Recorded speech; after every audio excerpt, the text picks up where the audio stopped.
If you were a stranger to Birmingham and someone told you that right next to Villa Park football ground, just up from the Aston Expressway, lies one of the country's finest examples of a Jacobean country house, you wouldn't believe them, would you? But there it is, Aston Hall, built by Sir Thomas Holt between 1618 and 1635. It was lived in for over 200 years and every generation modernised it, but since 1982 Aston Hall has been closed to the public.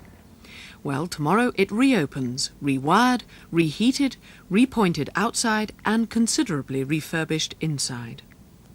We've learnt a great deal about Aston Hall during the last few months.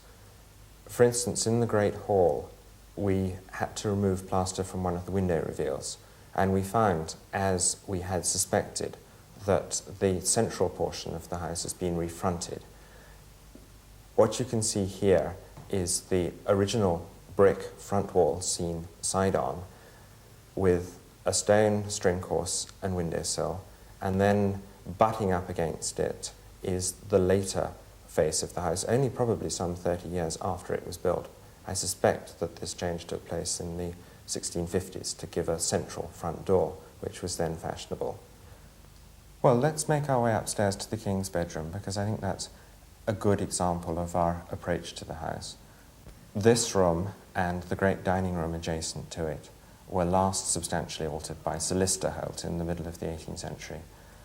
He turned the room into a sort of shrine, in fact, to King Charles I, who had slept here in October 1642 when the room looked very different. He had a picture of the king in here, we know. We also know that he had a splendid walnut cabinet which has returned to the room, which he at least believed had been a gift from Charles I back in 1642.